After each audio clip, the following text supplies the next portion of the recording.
In this video of Mormonism Revealed, we will be discussing a bit about Joseph Smith's early life and the very early years of the establishment of the Mormon Church.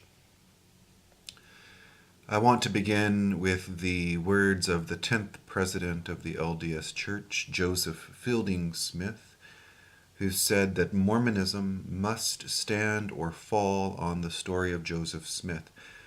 He was either a prophet of God, divinely called, properly appointed and commissioned, or he was one of the biggest frauds this world has ever seen. So this is the way we will be approaching the question of who was Joseph Smith. Was he a prophet of God? Was he divinely called, properly appointed and commissioned? Or was he one of the biggest frauds this world has ever seen? I think it's a good way to frame the question. In 1844, Joseph Smith claimed, "No man knows my history," but that is entirely untrue. We have many documents and many voices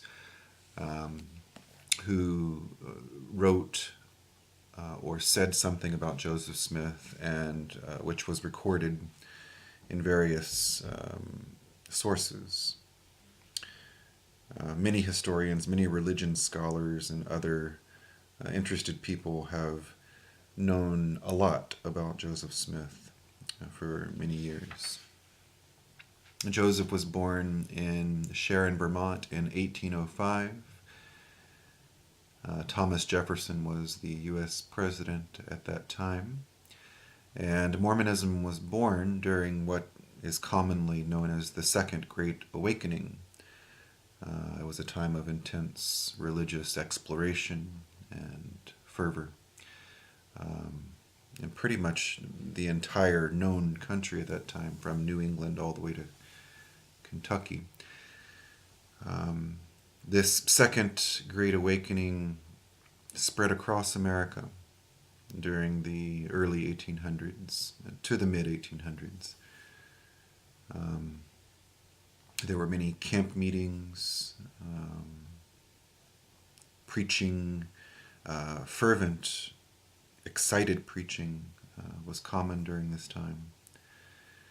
And it was a time when people were experiencing a lot of angst in their personal and social lives and were looking for answers. This was the time that Mormonism was born. The War of 1812 put a bit of a lull in this Second Great Awakening, but after the war, people resumed their spiritual quest, maybe even more fervently than they had before. And there were dozens of new spiritual movements that arose during this time. Many utopian communities arose during this time. So this is what was happening in and around where Joseph Smith was growing up.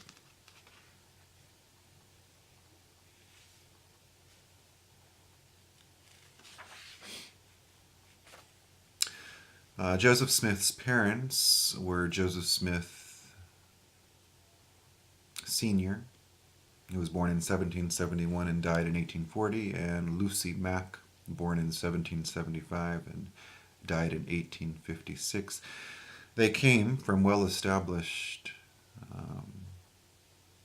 high-class families, but after marriage quickly lost most of their money, all of their money almost.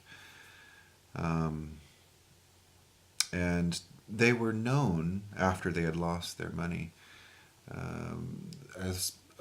they were known as charlatans, and were involved in the money-digging business.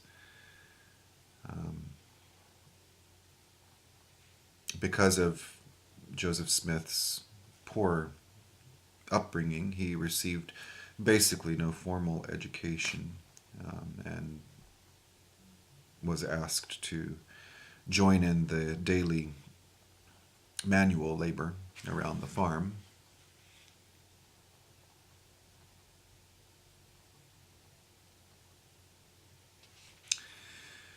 So as I said, they were known as charlatans, as money diggers, as people who did not honor their contracts or pay their debts after they borrowed money, as a duplicitous family. A man named Parley Chase, who was born in 1806, said the following about the Smith family. I was acquainted with the family of Joseph Smith Sr. both before and since they became Mormons, and feel free to state that not one of the male members of the Smith family were entitled to any credit whatsoever. They were lazy, intemperate, and worthless men, very much addicted to lying. In this they frequently boasted of their skill. Digging for money was their principal employment. Joseph Smith Jr., to my knowledge, bore the reputation among his neighbors of being a liar. The foregoing can be corroborated by all his former neighbors. There was another statement that was actually signed by 51 citizens of Palmyra, and that letter reads as follows. We, the undersigned, have been acquainted with the Smith family for a number of years while they resided near this place, and we have no hesitation in saying that we consider them destitute of that moral character which ought to entitle them to the confidence of any community. They were particularly famous for visionary projects, spent much of their time in digging for money, which they pretended was hid in the earth, and to this day large excavations may be seen in the earth not far from their residence, where they used to spend their time digging for hidden treasures. Joseph Smith Sr. and his son Joseph were in particular considered entirely destitute of moral character and addicted to vicious habits. Now, many Mormons throughout the years have tried to discredit these portrayals of the Smith family, claiming that they were written by apostate Mormons or people who otherwise hated the Smith family for other reasons. But these statements have actually, by most objective scholars, have come to be considered unbiased and reputable. In the book entitled Joseph Smith's New York Reputation Re-Examined, the religion specialist Roger Anderson gives some reasons why we can trust these accounts. He wrote, most scholars outside of Mormonism have tended to accept the non-Mormon side of the issue. The number of witnesses, the unanimity of their testimony, the failure to impeach even a single witness, and the occasional candid reminiscence by Martin Harris, Brigham Young, Joseph Smith, Lucy Mack Smith, or other early Mormons have contributed to the conclusion that Hurlbut and his followers were probably reliable reporters. Not only does Roger Anderson say this, but another historian of religion, Edward Meyer, who was non-religious and didn't really care one way or the other about Mormons, believed that these reports were true in their essential form.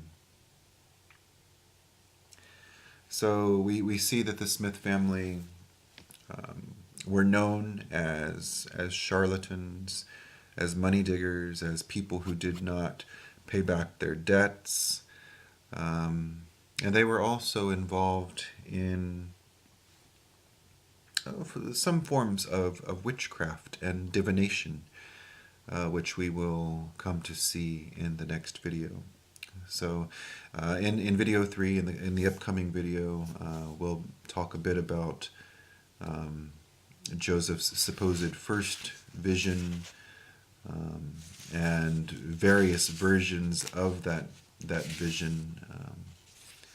And then in later videos, we will talk more about the Smith family and their practices of divination and witchcraft. Thank you very much.